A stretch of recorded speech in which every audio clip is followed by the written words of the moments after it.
से लोग सरकार हमें आ गए और पूरे देश के उसमें हो गए तो इनको लग रहा है कि संविधान नाम की कोई चीज नहीं है। जो लोग नए संविधान की बात करते हैं, हिंदू राष्ट्र की बात करते हैं, वो संविधान के खिलाफ है। पीठ के लोग जिस तरीके से मजबूती के साथ आ रहे हैं उससे उनको माने जो भयावह स्थिति दिखाई दे रही है वो खतरा है वस्तु स्थिति के पीछे। तो उनको लग रहा है आज नहीं तो कभी नहीं। नहीं, हम हिंदू नहीं है। क्या है?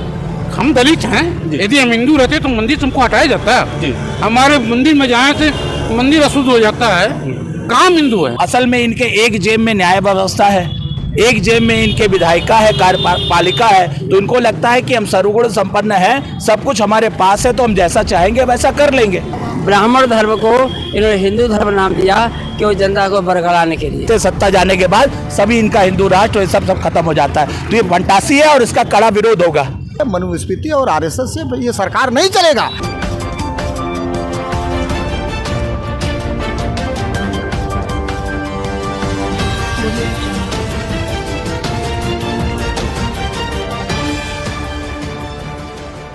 नमस्कार, आप देख रहे हैं न्याय तक। जैसा कि हम अपने चैनल पर पिछले 3 दिनों से एक बहस चला रहे हैं, खास तौर पे 3 फरवरी को जिस तरीके से महाकुंभ में घोषित किया गया है कि नए हिंदू राष्ट्र का संविधान का मॉडल पेश किया जाएगा और भविष्य में बाबा साहब भीमराव अंबेडकर के संविधान को हटा करके उस संविधान को लागू करने की एक जो मंशा दिखाई दे रही है, खासतौर पे सनातन बोर्ड और आरएसएस जिसको लेकर के आगे बढ़ रहा है, तो उस संविधान को यहाँ तमाम अंबेडकर के चाहने वाले लोग हैं जो बाबा साहब भीमराव अंबेडकर के संविधान विश्वास रखते हैं।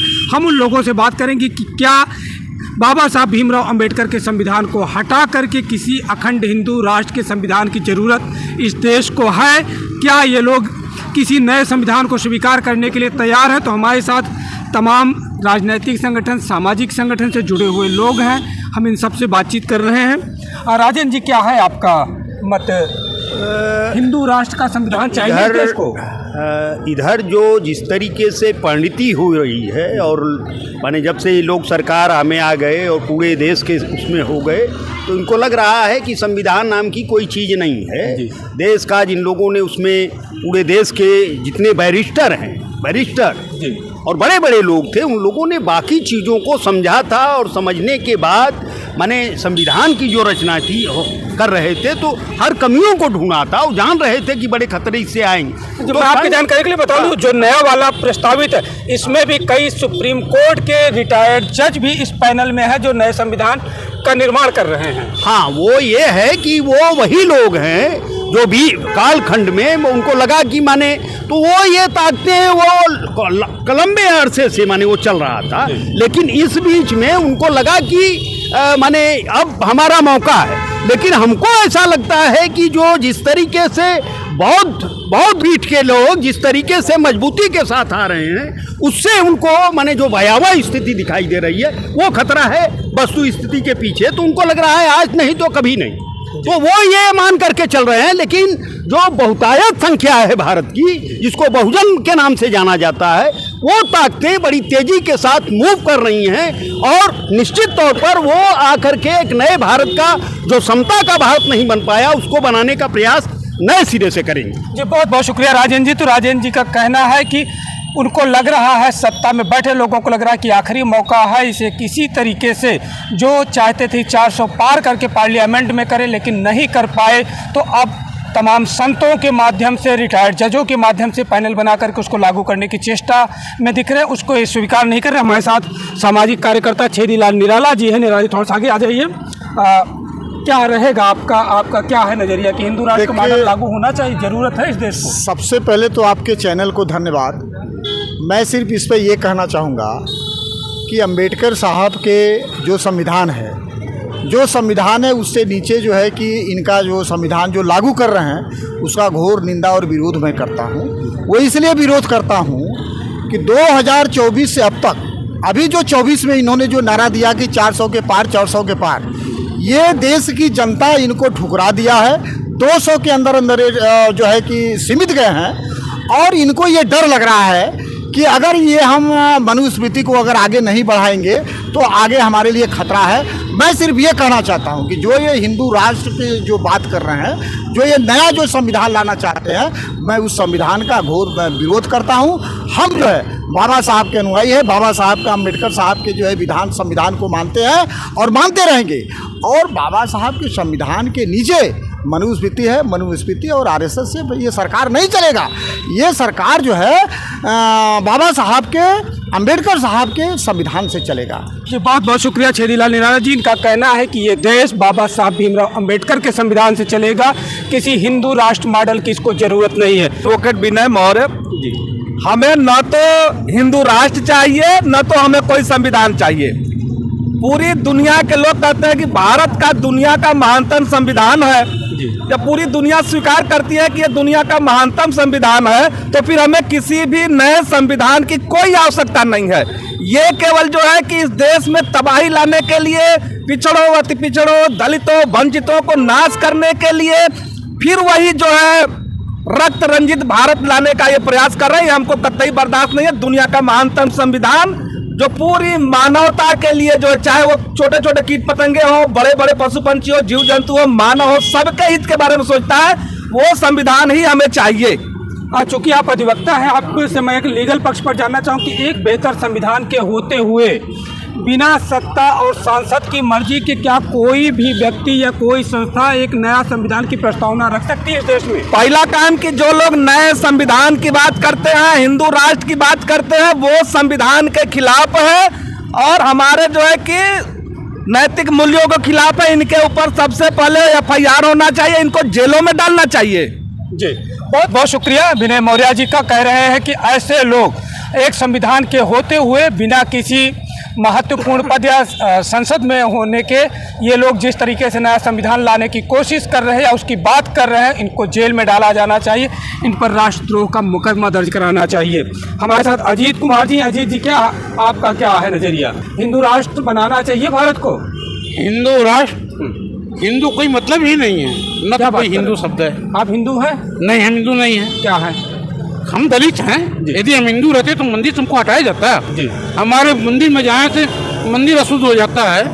काम हिंदू है तो इनका तो जो संविधान आ रहा है, जो मनुस्मृति है, ये तो मनुस्मृति जो हजारों साल का शोषण हम लोग झेले, हम लोग उस शोषण को हटा करके बाबा साहब ने आधुनिक भारत का निर्माण किया।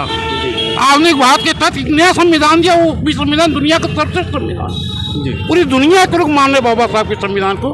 ये मुट्ठी भर लोग जो हम लोग का शोषण किया हजारों साल तक, वही उन्हीं के पेट में दर्द हो रहा है बाबा साहब के संविधान से। तो इस संविधान को तो हम कभी नहीं बदलने देंगे। तो ये अजीत जी का कहना है कि कभी भी जो इनका संविधान जो बाबा साहब भीमराव अम्बेडकर ने दिया है, उस संविधान को कतई नहीं बदलने देंगे। वही संविधान चाहिए। मुट्ठी भर लोग जो भी कोशिश कर रहे हैं उनको कतई मंजूर नहीं है। हमारे साथ राम दुलारे सिंह जी हैं, जो भाकपा माले के नेता हैं। तो हम उनसे जानना चाहेंगे, क्या इस देश को किसी हिंदू संविधान की जरूरत है? हिंदू राष्ट्र बनाना चाहिए इस देश को? पहली बात हम ये स्पष्ट कर दें, जो हिंदू धर्म है, इसका मूल शब्द जो हिंदू है, यह शब्द भारतीय नहीं है, यह विदेशी शब्द है, विदेशियों को द्वारा दिया हुआ शब्द है। और इन्होंने हिंदू धर्म में जो भी बौद्ध धर्म की अच्छाइयाँ थी, बौद्ध धर्म के साधु संतों को, उनके भिक्षुओं को जान से मार करके कत्लेआम करके, गुफाओं में हजारों भिक्षुओं की लाशें आज मिल रही हैं, हड्डी का ढांचा बन गया है, उनका कत्लेआम करके ये ब्राह्मण धर्म को इन्होंने हिंदू धर्म नाम दिया कि वो जनता को बरगलाने के लिए। पहली बात। और दूसरी बात कि अम्बेडकर जी ने बहुत पहले संविधान रचना से पहले ये कहा था कि हिंदुत्व भारत के लिए बहुत बड़ा दुखद अध्याय होगा, हिंदुत्व कभी बर्दाश्त नहीं कर सकता भारत या भारतीय जनता। जी, बहुत बहुत शुक्रिया राम दुलारे सिंह जी। हमारे साथ वाराणसी के दलित चिंतक और सामाजिक कार्यकर्ता, मानवाधिकार कार्यकर्ता अनूप श्रमिक जी हैं। तो अनूप जी, जिस तरीके से लगातार कोशिश की जा रही है कि इस देश को हिंदू राष्ट्र में तब्दील कर दिया जाए, तमाम सन्यासियों के माध्यम से यात्राएं की चलवाई जा रही है, संघ के लोग लगातार कोशिश कर रहे हैं, तो उसको लेकर के आपका क्या कहना है और क्या ज़रूरत है इस देश को हिंदू राष्ट्र में तब्दील करने की? देखिए, जो मनुवादी कल्चर है जो लगभग 3000 साल से चलता आ रहा है, ये अपने इस धर्म में, तथाकथित जो इनका हिंदू धर्म है, सनातन धर्म है, अपने ही धर्म में जो ये वर्ण व्यवस्था ला के गैर बराबरी का प्रारूप उन्होंने शुरू से दिया है। और ये सोचते थे कि हम इसमें बहुत सर्वोच्च स्थान पे पहुंच जाएंगे और हम इनको मैनेज कर ले जाएंगे और हमारा वर्चस्व रहेगा, एक जाति वो जो अछूत रहेगा और एक हम सर्वत्र रहेंगे। ये बार बार चोट खाए हैं, बार बार ये आप इसको अगर ठेठ शहरी गवैया भाषा में कहेंगे तो बार बार लात खाते आए हैं। हजारों साल मुगलों से खाए हैं, 200 साल अंग्रेजों से खाए हैं, इन्हीं के इस व्यवस्था के कारण। और जब तक इस समाज में जब तक इस धर्म में वर्ण व्यवस्था है, जब तक इस धर्म में वर्ण व्यवस्था कायम है, तब तक जजमानी प्रथा कायम रहेगी। और जब तक जजमानी कायम है तब तक ऊंच नीच कायम रहेगा, तब तक जाति व्यवस्था कायम रहेगी, तब तक गैर छुआछूत कायम रहेगा। तो ये तो कभी हो नहीं सकता, पहली बात तो ये है। और दूसरा, ये जो आरएसएस बीजेपी इनकी जो मानसिकता है ये बहुत फंटासी में जीते हैं। जैसे उदाहरण के लिए कि 8 करोड़ दर्शनार्थी महाकुंभ में स्नान कर लिए। अगर आप तर्कपूर्ण बात करें तो 20 लाख भी नहीं दिख रहे हैं हमको, तर्क से बात करें तो 20 लाख भी नहीं दिख रहे हैं। वो इसलिए 8 करोड़ कर रहे हैं कि जनता का जो बजट का पैसा, जैसे पिछले अर्ध कुंभ में इन्होंने 2019 में SC/ST सब प्लान का 38,000 करोड़ रुपया उस कुंभ में लगा दिया। तो ये फंटासी में ज़्यादा जीते हैं और इनकी फंटासी हर बार जाती है। ये कहिए कि असल में इनके एक जेब में न्याय व्यवस्था है, एक जेब में इनके विधायिका है, कार्यपालिका है, तो इनको लगता है कि हम सर्वगुण संपन्न हैं, सब कुछ हमारे पास है तो हम जैसा चाहेंगे वैसा कर लेंगे। लेकिन हकीकत नहीं है, धीरे धीरे बदलता है। अगर मैकेनिज्म इनके पास ना होता, अगर चुनाव आयोग से लेके सब कुछ इनके पास ना होता, तो इस बार ये 200 सांसद लाने के लिए भी महंगे थे, 200 सांसद लाने के लिए महंगे थे। और आज नहीं, वो भी बैसाखी के दम पे वो जी रहे हैं, चल रहे हैं। अगर ये विपक्ष के जो उनके साथ के जो लोग हैं, जो 40-50 सांसदों का इनको समर्थन है, आज के तारीख में इनको हटा लिया जाए तो इनका तो सब हिंदू धर्म और हिंदू राष्ट्र सब खत्म हो जाएगा है। तो हमारा ये कहना है, ये फंटासी में जीते हैं। हर चीज़ का एक सिनारियो होता है, इनका एक दौर चल रहा था, वो जो दौर अभी धराशायी होने के कगार पे आ टिका है। तो इनको वो दिखाने के लिए कुछ नहीं रह गया। तो अब यही है कि हिंदू राष्ट्र बनाएंगे और ये बनाएंगे, 2035 में फलाना कर लेंगे, विश्वगुरु बन जाएंगे। फंटासी में इतिहास से जीते आए हैं और फंटासी में आज भी जीते आ रहे हैं। लेकिन ये कभी नहीं सफल हो पाएंगे, क्योंकि ये जिस विचारधारा के हैं, जिस मनुवादी वर्ण व्यवस्था की विचारधारा से है, जिस गैर बराबरी के विचारधारा से है, वो विचारधारा दुनिया में उनको कभी सफल होने ही नहीं देगी। और इनको अंततः सत्ता से भी हाथ धोना पड़ेगा। और जो आजकल ये सब जो दिख रहे हैं छोटे छोटे फफूदे टाइप के हिंदू राष्ट्र और ये जैसी सत्ता पलटेगी, ये किस क्या कहते हैं गटर में घुस जाएंगे, ये हम खोजते रह जाएंगे, नहीं मिल पाएंगे। जब सत्ता आता है तभी ये फफूदी की तरह उभर के आते हैं। सत्ता जाने के बाद सभी इनका हिंदू राष्ट्र और सब खत्म हो जाता है। तो ये फंटासी है और इसका कड़ा विरोध होगा। बहुत बहुत शुक्रिया अनूप श्रमिक जी का। तो अनूप जी का कहना है कि ये फैंटेसी है इनकी, जिसको एक क्रिएट करके किसी तरह इनके इन प्रकार सत्ता में बने रहना चाहते हैं। लेकिन यहाँ का जो समाज है, जो आम आदमी है, जो सामाजिक कार्यकर्ता है, वो कतई इसे बर्दाश्त नहीं करेंगे, स्वीकार नहीं करेंगे। उन्हें बाबा साहब भीमराव अंबेडकर का संविधान चाहिए। किसी हिंदू राष्ट्र का स्ट्रक्चर उन्हें कतई मंजूर नहीं है। जो मॉडल पेश किया जा रहा है, इसे कतई ये लोग स्वीकार करने के मूड में नहीं दिख रहे। बहुत बहुत शुक्रिया हमारे साथ बातचीत करने के लिए आप सबका। हम इस बहस को आगे भी बढ़ाएंगे और भी लोगों से बात करते रहेंगे। देखते हैं कि समाज का नज़रिया क्या बनता है हिंदू राष्ट्र, अखंड हिंदू राष्ट्र के संविधान के प्रति। शुक्रिया।